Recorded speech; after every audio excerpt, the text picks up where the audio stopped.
Now, let's move on to some policy, shall we? Because today you are announcing compensation for women who've been impacted by the rise in the state pension age. What are your plans?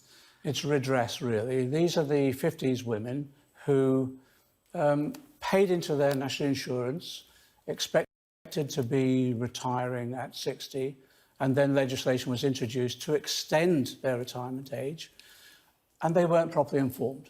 They've been to court.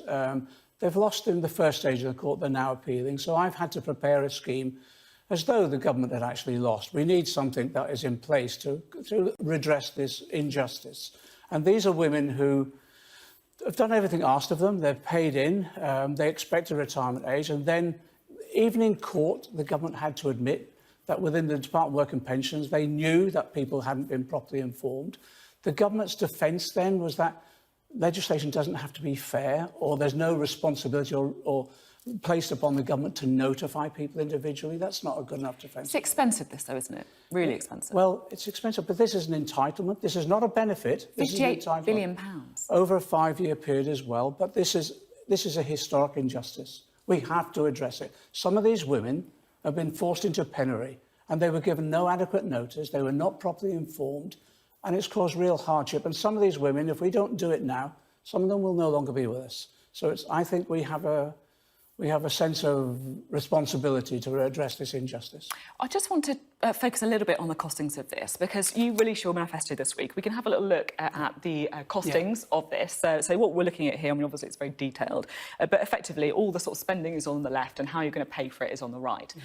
I can't find this policy in No, because we're treating this as the way the government would treat it. As in the past, if the government loses in court, it then has to abide by the court decision. We believe we have to abide by this injustice that's taken place. But hang on a minute, sorry. I know your manifesto is for the cost of £58 billion, and it's nowhere here. This is the scorecard of our manifesto implementation.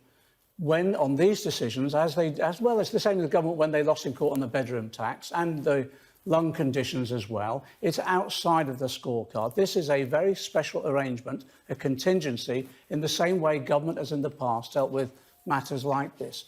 The scale of this injustice is enormous. This is a discrimination against women in particular, older women. It's many of them who are on low pay anyway, but now I think many of them have suffered. So it's an injustice we have to address. I'm not just debating whether it's an injustice or not. I'm just working out how it's going to be paid for. Right. Do you think there's no suggestion then that this is something that you've decided on in the last few days after Boris Johnson was giving a bit of a hard time on this, wasn't he? We've been working on this we've been working on the last 18 months. We've met all with the different groups, what they call the WASPy groups.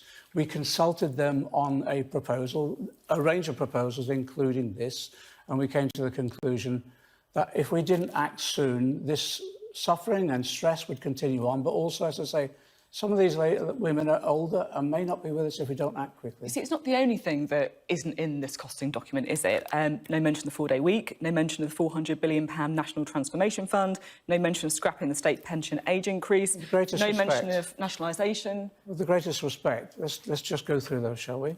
With regard to the 32-hour week over a 10-year period, we've said we will set up a working time commission, which will include employers and trade unions and others.